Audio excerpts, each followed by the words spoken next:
6 of these Moodle sessions. Just like in all of them, I have a little bit of kind of the theory and the pedagogy behind why you would want to do some of these things in Moodle, what's the theory telling us about how you should be presenting your content. And then I'll pull up, I basically have some good examples and some bad examples of how you can put your content in courses, just to kind of give you some ideas. Okay, so I would like you to quickly have a look at that list of words.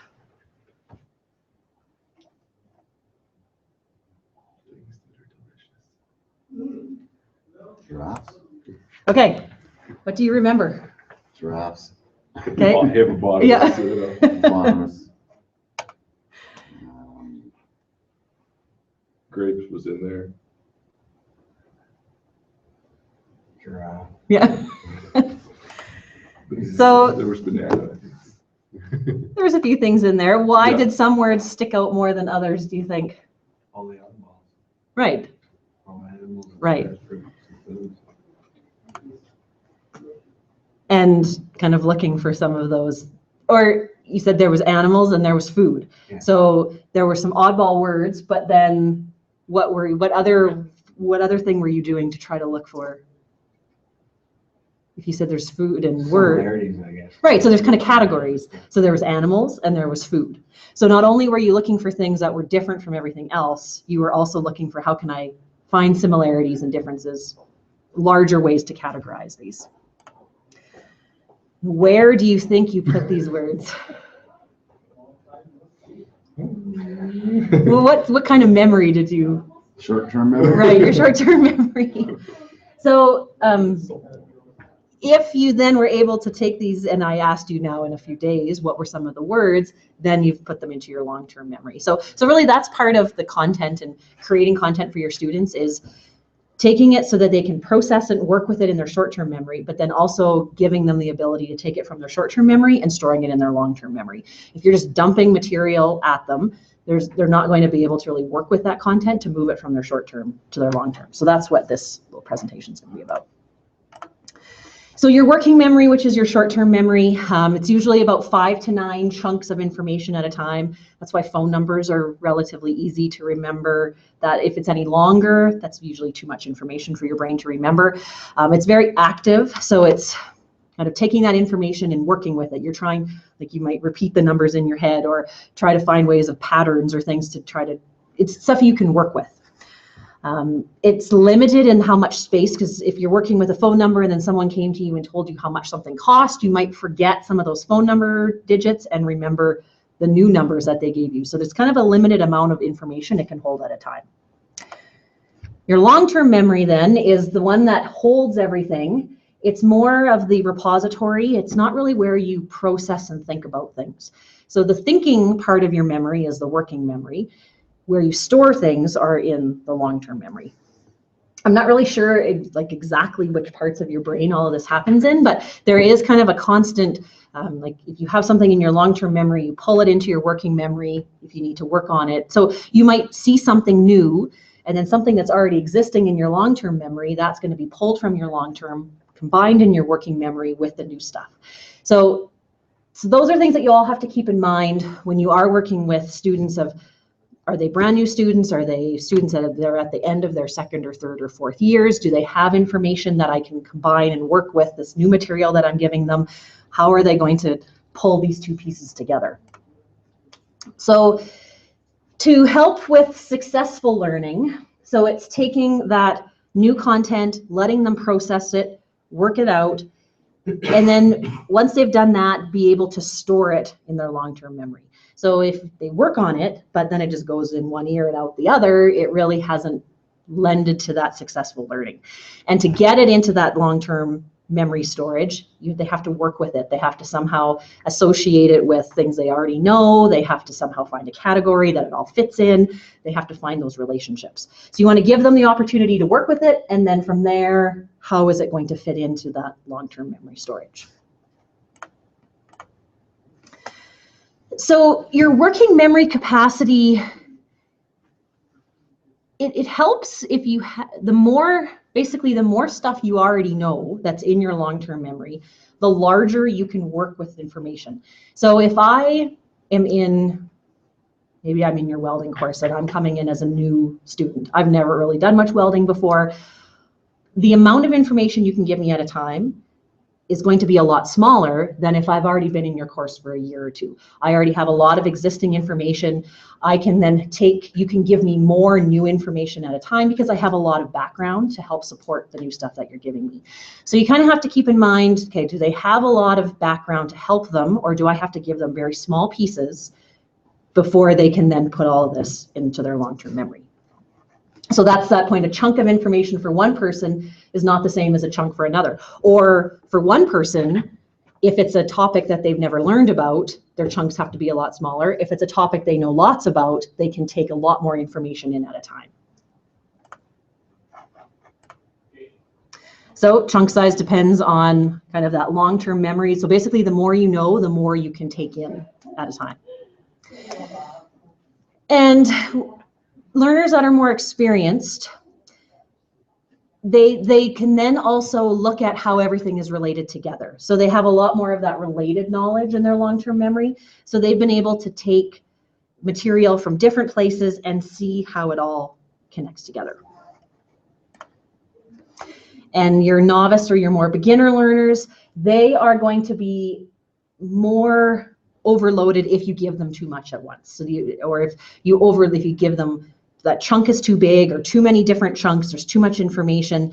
They then would really benefit from having kind of design principles or how you develop your course or the way you put your content in Moodle to show how smaller chunks might fit together. They can't take pages and pages and pages all at once. They need to have it in smaller pieces, and then you to show them how it's all interrelated together.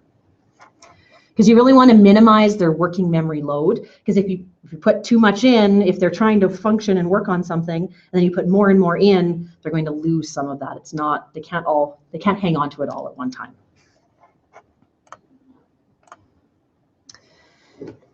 So, and to make sure that you don't overload them, so cognitive load, so cognitive quite often refers to kind of the thinking. How are they processing it? How are they thinking? Kind of the computer, if you think of your brain as a computer, kind of as what's the processes that are going on in the brain. So cognitive load is both kind of what's going on in the working memory and then how it's being processed into their long-term memory. So there's 3 ways then that this can happen. So you can overload your students with how complex something is. So you could maybe giving them really small chunks, but if it's rocket science to them, they're still not going to understand it. So how intense or how complex is this material? Have you given them a lot of extra stuff? So extraneous would be non-relative elements. Are you giving them things that are distracting them? Are you making the fonts really fancy, or do the fonts change every page, or is there music playing, or is there kind of all this extra stuff that really has nothing to do with the content? Is it basically a distraction to them? And then the germane load would be, what are you giving them that helps them actually work through the material? Are they just reading it? Or are they watching a video? Are they doing an activity? Are they matching things up? Are they hands-on putting something together? Are they having a class discussion? So what's the actual activity that's helping them learn the content? So it's kind of what is assisting with the processing that's happening in their brain. So for instruction to be effective, so for the stuff to actually stick in their brains, the level of complexity plus anything extra going on, and that might even be things that you aren't giving them. Maybe it's stuff that they're just thinking about, that they have to pay a bunch of bills tonight, or they have to go grocery shopping, or their girlfriend broke up with them, or whatever. So things that just have nothing to do with learning but are still going on, the wheels are still spinning about. And then the germane load is, okay, I actually have to do something. I have to put this together. I have to do this assignment, or what's the actual activity?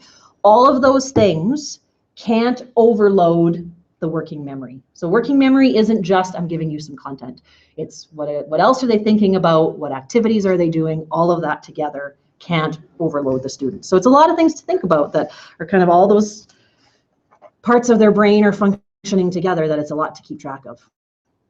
So we want to try to reduce their load so that they can have more effective learning. You want to try to give more kind of give energy so that they can practice things, they can try things out. what's the actual learning process that you want them to do? What are the activities? What are the, and is it assignments, or is it projects, or is it quizzes, or what are the actual things that you're having them do? You want to try to keep things simple as much as you can. It's okay to have white space on your page. You don't want to have scrolls and scrolls and scrolls of information. You don't want to have flashing things all over the page. You just want to try to keep it nice and simple, neat and tidy, so they're not being overwhelmed by that, oh, I just have to watch all this flashing stuff, and I'm too focused on that, and I'm not reading what I need to read. So trying to clean some of that out. Less is more. Figure out what is really the need to know stuff. That could even go back to the extraneous. If you have lots and lots of content, maybe there's extra stuff in there they don't even really need. So try to keep it simple. And you want to try to have a really effective course design, have a consistent flow, so that they're not having to kind of figure out, oh, this page I have to go here to find the assignment, but then when I go to the next module I have to go somewhere else, and then for the quiz it's in another different place. So trying to keep things consistent so that the technology and even the flow of the course, it almost becomes invisible, that it's always in the same place. You kind of have the same expectations of them throughout, of where they can find different things in your course design. You want to try to give them things like mnemonics, where little things that would help them remember. So they might take the first letter of all the different terms and build it into a word or build it into a sentence. Give them some tools to help with the information processing. Maybe try to come up with a variety of different ways of how you could talk about how you learn something, but then you might want to talk about how there's other ways that they might want to learn the content. Show them videos, give them readings, have class discussions, all those different kinds of things. So you're just trying to simplify it as much as you can so that you're not overloading that memory. So some tips, some things you can do is try to have some things visual, some things verbal. If you're showing them videos, if you're talking about it in class, if they do some readings. So just trying to give some different ways that they can learn it. You want to try to get away from, if you're doing PowerPoints in class, that you don't just put the screen up there and then, but don't narrate on-screen text word for word, reduce redundancy. And I know I have to work on that too. That you want to try to use your PowerPoints more as supplements in your class rather than as a script of things that you want to read. You want to try to chunk it up, and then when we get into Moodle, I'll show you some examples of kind of what I mean by chunking and what are some suggestions for how much to put in on a page. Graphics, if they are required, like if it's a diagram, especially if how something is all broken apart and showing all the pieces, that's great. But if it's just like a clip art, or if it's just to fill a spot in the screen, you really don't need it. So it doesn't need to be decorative. It should be a required component if you are putting in graphics. And you want to try to put the words, so if there's a graphic and there's a description or an explanation that goes with it, try to keep them all close together, so they know that picture, and they can see the picture and the words together at the same time.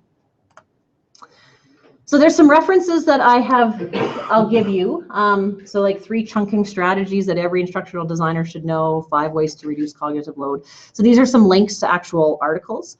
These are books. So if you're interested in reading the actual text, the book, we have these in our office if you'd like to have a look, but really these sites also have a lot of the same information.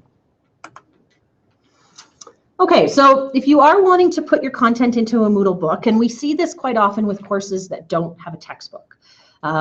If an instructor is writing their own material, or if it's kind of the instructions of, okay, go to your book and read chapters 3 to 4, and then come back here and do the quiz, and then go to this place to do the discussion. You can do your books that way as well. But it's kind of creating pages of content or instructions or whatever within Moodle that students then can go page by page by page.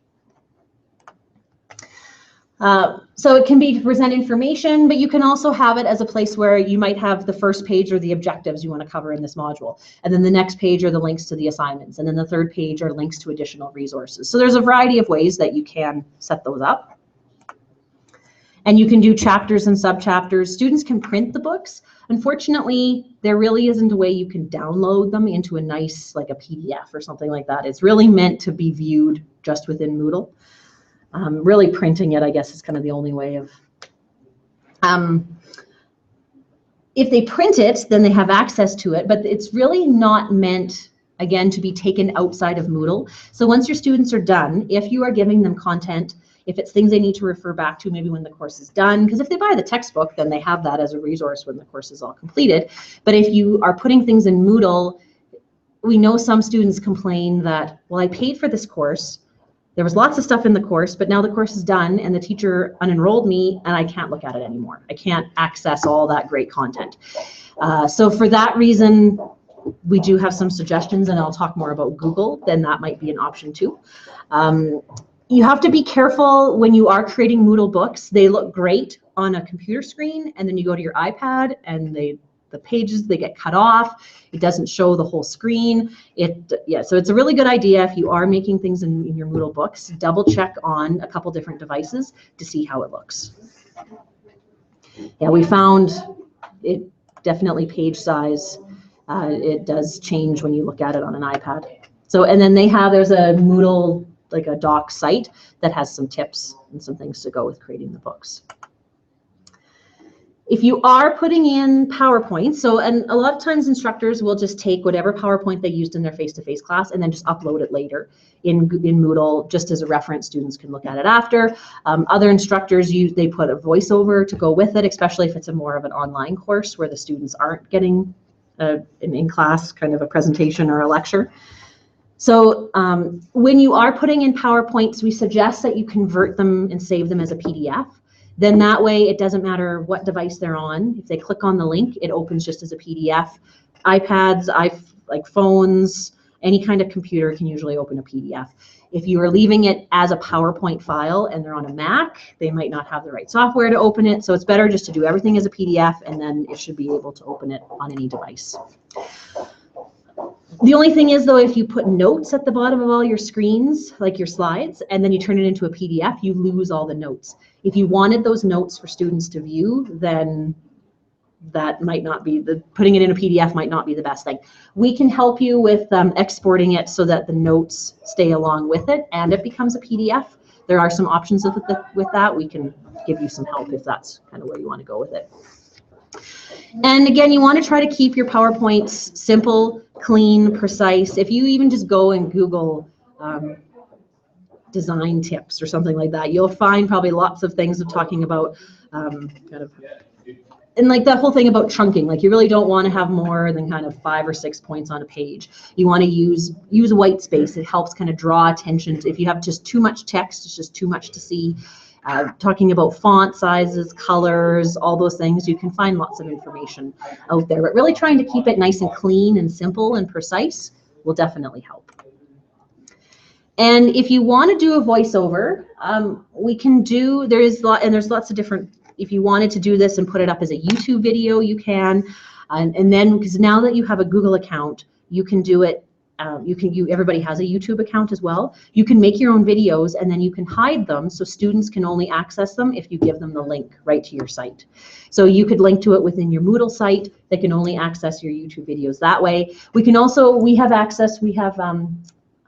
a license with Vimeo, which is very similar, but it's a bit more locked down, that you can then have usernames and passwords, so that you would basically create an account for your class, and then it would have a username and a password that students would have to use, and then they would see all the videos that go with it. So there is YouTube, and then Vimeo, they would be very similar, and we can help you out with both of those too. So you don't need to worry about YouTube being out for everyone in the whole public to see. You can limit and make things private, that only people with the links can view your stuff. So yeah, you could just hook up a webcam to your computer, pull up your PowerPoint, record it, like do a hangout and record it, and then just have your video and basically talk yourself through all of the slides. And then that becomes a video rather than a PowerPoint, and then you could upload that to your course. If you are creating videos in your class, now that if you have an iPad, or if you have it seems like everybody has a phone that has a camera now with it, you can make short QuickTime videos that you can upload. And we found that if you do them on your iPad and then you go in and go back into Moodle and upload, it will find that file and put it right into your Moodle course.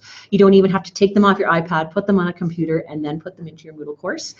So if you do want to do a little bit of editing, then you would probably want to pull it off your iPad. But there are lots of apps you can even do to like trim out if there's a chunk in there you don't want to have as part of your video.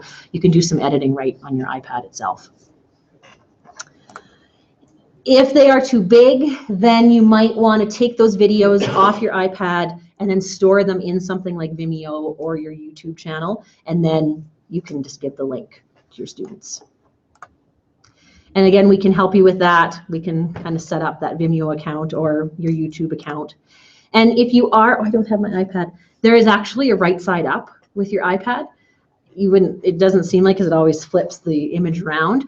But if you are making a video, we have found some people, if they hold their iPads basically backwards, the video gets recorded upside down. When they go back in later to watch it, it's entirely upside down. When they move it off their iPad and put it onto their computer, it's all upside down. And then we do have the software on, we can help you flip it back. But the right side up would be, if you're holding your iPad, is to have the button, the home button on the right-hand side is technically the right way to hold an iPad if you're recording or taking pictures. So just something that might be handy. So you can put all those things directly in Moodle, or you can put them in some cloud storage. And really that's the benefit of Google. And also with it being cloud, even if the students are unenrolled from your Moodle course, as long as they record that link, if they bookmark it or somehow make a copy of that link, even if they're not in Moodle anymore, they can still access it outside of Moodle. So as long as you have shared it, or as long as you have made it so that anybody with the link can view that document, they can access it. As long as you own that document, students will still be able to access it, even if it's not within Google or Moodle itself. So you can put a URL. So you would go to your Google document, go up to the share, take out that URL, then go back to your Moodle course, add it in as a URL, and it just puts it in as a link that they can click on. Yeah, just make sure though that the sharing settings are correct. So you just taking the link, it doesn't automatically make it that everyone can view it. You still have to go into your sharing settings and make sure anybody with the link can view or edit or comment. Maybe you want them to be editing it. Maybe it's a document that you want everybody putting in some comments. So then you would want to make sure it's everybody can edit it. So make sure you have the right settings. And then if it's editable, just make sure it's that way. Oops. There we go. So, and then there'll be a link, and I'll share this PowerPoint with you so that you have access to it after. You can access all the links. And if you're doing anything that's not a PowerPoint or not a video or not a Google Doc, if you'd like to put in Word documents and that sort of thing, it's probably best if you can save them as PDFs before putting them into Moodle. Then it just makes it a lot easier when you're opening it on any device. Again, if you had a Mac computer and they didn't have any sort of software that would open a Word document, it might not open very well. And PDFs also keep their formatting. So even though you might put it in Word, I open it on my Mac, the formatting might mess up a little bit, or if I'm on my iPad, it might not look quite the same way. PDFs keep it exactly the way that you had initially made that document.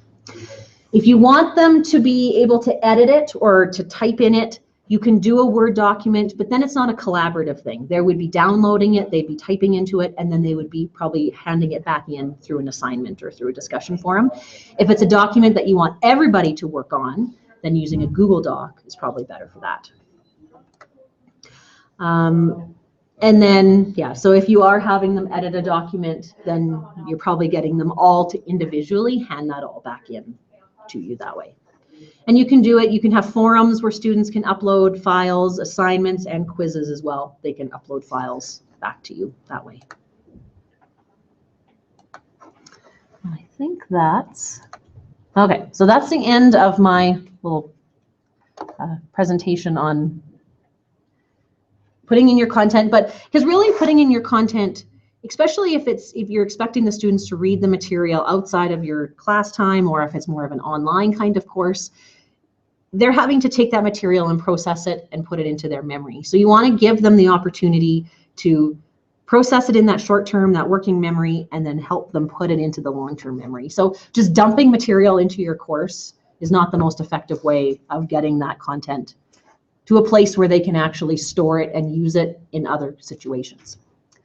So what I wanted to show you were a few examples. Now, this would be a good one of where it should have been chunked a little bit more. This is from a LAN course. You'll see I scroll and I scroll and I scroll and I scroll and do you think as I get to the bottom that I remember anything that I read at the top of that page? Probably not, because there's a lot of material that I have to read before I get to the end. So nowhere am I see that there are some headings, and I do see kind of some white space, and there's some pictures of the people that they're talking about, so that's good. But at the same time, it's like, oh, what did I read in that first paragraph? Is it still connected to what I'm reading down here at the bottom? The instructor, we suggested that they should chunk this up a little bit more and maybe just make a page on each kind of heading that they used, but their argument was they wanted to keep it all together because it was such related content. So, and really, we're not the cops, we're not there to enforce, we're not here to make anybody do anything. If you do have a course that you would like us to have a look over, we can definitely have a look and give you some suggestions and some ideas, but it's nothing that you have to do it or else your course isn't going to pass. Like that's not what we're here for. So since they didn't want to change it, we didn't. We had given them some suggestions and they had their reasons, and so we said that's fine. But I would, if I could, I would like to chunk this up a little bit more. I think this is kind of an example of what not to do. As soon as you scroll, like really what you see in one page worth of information, that should be your most important content. As soon as you have to scroll down here, I'm probably thinking maybe this is more supplementary material or kind of just, it just repeats stuff I've read before. If I have to scroll and then all the way down here is like the most important thing, by this time I've probably lost interest. I have too much information in my brain. I can't process all of this and find all the connections anymore. It's too much. So this would not be kind of the recommended or suggested way. What is commonly done, let's see if I can find another one.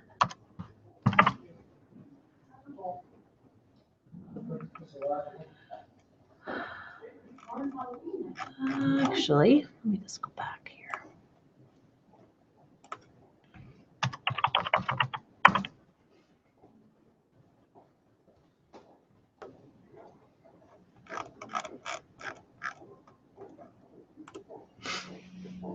So these ones are a little bit better. So these were copied from another course, so that's what the pictures didn't come across. But now you can see here is just a nice screen's worth of material. I can then go to the next page of my book, and I can go to the next page. So that I had to scroll a little bit. Probably about 2 screens worth is probably the maximum that you want to put on a page of your Moodle book. And I go to the next page. So this would be good. This is the way that you kind of a page worth of material. I can see this is just about road allowances. And then the next page, hopefully, would have some connection to what I've read previously. So you should be trying to find ways that the content flows from one page to the next, but at the same time keeping it just kind of as much, or you're just trying to chunk it so that you're just kind of basically talking about one topic at a time as they move through this. So, because when I went back to, let me just go back to that other course that I pulled up.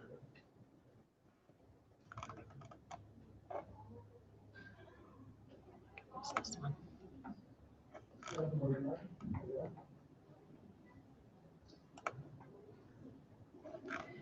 So this course, that one page I showed you was just one page of, so there's all of this, and then I go to the next page. And then I scroll through all of this. So it's not even, that's the content of, it's one page of many that this would have to be scrolled through. And scroll through all of that, and then go to the next page. So I think you can probably start to kind of see how chunking it really keeps the content, you're really dealing with topic by topic by topic, rather than having this running screen of all of this text. That would just be too much. for someone's brain to try to handle. So that's one way you can put your content in a Moodle book. So that was by going into, you turn your editing on, and then in whatever block you would want to put it in. So I'm just going to scroll down to the bottom here somewhere. Add an activity or resource, and I would choose a resource, and I would choose a book. Then I can then start, it gives me the option of, is this the main page, or is it, you can make sub pages. It doesn't have to be all kind of in the same level, because when we went back, I go back to a book, if I just pull one up. So these are all the pages that are in this book. You can make these kind of sub pages of other pages if you want to, so you can kind of have, yeah, you can decide kind of what's the organization that you're going to use. So there's always a table of contents that goes with each book. So in this case, it's different topics that are covered. In other courses, I'll just pull up one more here.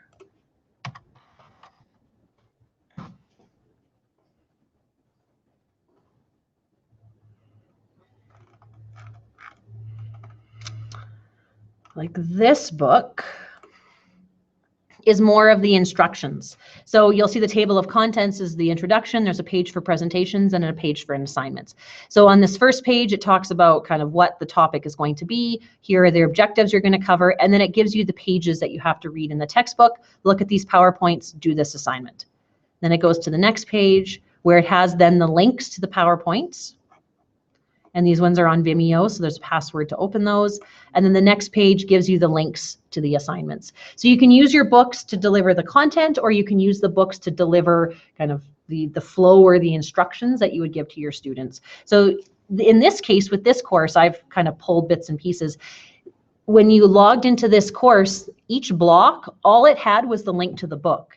Then inside of that, we created the links to the PowerPoints, the links to the assignments. They weren't in just a big long list of stuff on the main page of the course. They had to go into the book first, then they were all sorted out by pages within the book. So if you're finding you're getting a lot of links and a lot of stuff on your main course page, if you're seeing you have like 10, 12, especially if you have additional resources, websites, things you want them to go check out, rather than putting them all as individual things on this main page, you could create a book for that topic, and then you could have one page for your objectives, one page for your assignments, and then another page for all of your links. So it would clean up how this looks on this main part of your course. You can put assignments and things like quizzes into books too? Yes, how that's done is you still have to create them, like add an activity or resource. But what we would suggest doing is you go down, find a block down at the bottom, click the little I to hide it, create the assignment down here, and then once you have it, go into it, take the URL link, then go up into your book and just say, click here to access the assignment. Then really what it's doing is it's jumping from up in your book and taking them down into here, but they don't realize it because it's all hidden. You've just kind of created a new pathway for them to get to it. So instead of doing all of this on your main page, you still are, but you just put it in a separate, one of these separate topic blocks and close the eye so the students can't see it. So in some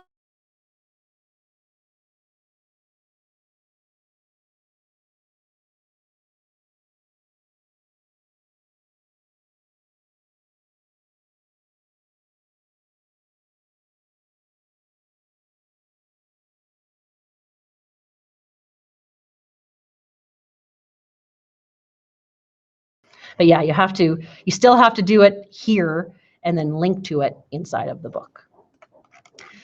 So this is what we've been doing kind of up until Google came along. And Stacy's actually done some work. So in this AGN 2640 course, so it's still within Moodle, but she's made links that link out to a Google site. So you can build these sites, and we just had our Google session on sites last week. So the video on how to set up Google Sites is on our YouTube channel, on the ETC YouTube channel, if you want to go back and get a refresher on how to do that. You can decide kind of the look of this. You can change all of the themes, like the colors, the fonts, the size, all of that, the background. If you want to have the old college picture, you can set all that up. You can decide how you want it to look. So instead of this now being in Moodle, she's linked to it in Moodle, but this actually exists as a Google site. So once I know this address, I don't have to access it inside of Google anymore, or sorry, inside of Moodle anymore. So if I'm done this course, if I'm not enrolled in Moodle, as long as I have bookmarked this sites.google.com, I can still go back and access it, because this is basically the textbook. There is no textbook for this course. The instructor has written all of the content. So, and then if he updates this in his own Google site, since it's just linked to it in the Moodle course, that's the only place. As long as he does the updates in his Google site, it's going to update everywhere else that exists. So if I'm a student in this course and I've saved this web address, it's going to update it for me when I go back into it. It's going to update it for his current students that are in the course and are doing it through Moodle. It's going to update it for himself in his own Google site. So that's really the benefit of doing things in Google, because if you were to create a Moodle book for your students, they downloaded it, printed it off, you went back in later, unenrolled them, and then made a bunch of changes to your course, they're not going to get the benefit of getting this updated material. Some people like being able to give stuff to their students after they've gone and graduated and left. Others see it as, well, they should come back and retake the course and get a refresher on it, and we shouldn't be giving them material when they're no longer enrolled. So I guess there's kind of some pros and cons of that. But this, by at least putting it in a Google site, you don't have to worry about kind of that they can only access it after the course is done. Because you could even take this and then create a site for this specific year of material. You could then make a copy of it for the next time you teach it. This would still exist for the students you had last year, but the students that you have coming up this year, you might do some edits and update material. And so the old students don't get it anymore, but maybe they shouldn't because they're not here paying tuition for the course. So you can kind of decide, but you could make versions of this for every time it's taught. Just copy it, and we can show you how to just copy an existing Google site, and then you can then copy it for the next round coming up, and then make the edits to that one. Only access that with the link. Yes. So then you would be changing, when you make a copy of it, it would then give you a new URL for the new version of it. So the old students would have the old URL, and you could decide if you want to ever edit that for them. Or if you didn't want to edit it, at least they still have the content and material outside of their Moodle course. Yeah. So it's not like just any other website. If somebody searched it for keywords or whatever, it wouldn't come up. It was only, you can decide that. So within the Google site itself, you can decide, make it public, make it searchable within Google, like just the web search engine, or make it so that only people at Olds College can access this if they have the link. Yeah, you can decide the level of that. Yeah, so then you can, so this looks somewhat similar to the the Moodle books. There's the navigation here on the side. These would basically be the pages as you flip through these. So you can see there's some pictures, there's some content. I think though there isn't like a next button down here, so you might have to scroll back up, go to the navigation, read this content, go to the next page. So it's still similar setup as what would be done in the Moodle book, but it's just taking it out of Moodle, putting it in Google, and using the benefits of that. Okay, so then they close that, and then they're still in their Moodle course, and then they could go in and work on the quizzes, do the assignments, that sort of thing. So putting your content in Google, you can still limit who can view it and who can access it by linking it just in your Moodle course and limiting the sharing of who can see it.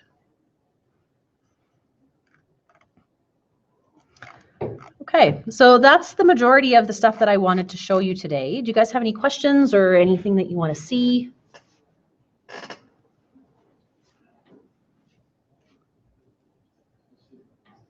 Is there a method now, like I was working on some of my assignment stuff in here, is there a method that you can, because you can't type into a PDF and save it and get this, like I'm looking for something that I could have say an assignment with, fill in these blanks as you're doing this assignment, right? Right. Building this thing or whatever, fixing this. And then now save your answers in here and then hand it back. Like in Word, they can go in and they can delete lines accidentally and things like that. You can have them, it's not so much editing a PDF. especially if you're doing it on an iPad, there are apps you can put on an iPad that allow, it almost puts a layer on top of the original PDF, and they can put in text boxes, they can sketch things, just draw on it with their finger, and then from there they can save that in their Google Drive and then hand it into you through Moodle, because Moodle and Google, you can take stuff from your Google Drive and hand it in through Moodle. Right. But there is another option that might work for you, would be within Google Drive, there's a thing you can add on that's called Doctopus. And what it does is it takes, so say it's an assignment that you want all 20 guys in your class to work on, but you want each one to get their own copy. Because if you take that one document, go into Drive just the way it is, and say, share this with these 20 people, they're all accessing the same one document. You would have to make 20 copies and then say, student A gets this one, student B gets this one. Okay. Doctopus does all that for you. You just need to have a class list in a spreadsheet, and then you need to know where that document lives in your Drive, and then Doctopus walks you through, it asks, what's the class list? What's the document you want to give them? And then it then takes that document and basically photocopies it and puts it into each student's Drive account for you. And then it automatically shares it back with you. So then they don't even have to hand it in. So, and I think there's a setting that you can then say it's no longer editable, and then that basically hands it in, that they can't do any more changes. And then all you have to do is go into your Drive, and then there would be student A, assignment 1, student B, assignment 1. Like, it labels it for you and it puts their name in as the file name, so then you know who all the students are. Okay, and then you would then just manually grade it in there and enter the grade manually into Yes, Moodle. yes. So yeah, that's entirely inside of Google. You would then have to have Moodle open and then just type in. So you would go into your grade book and probably enter that as a grade item, because nowhere are they handing it in through Moodle. It's just a shared document between you and your 20 students in your class.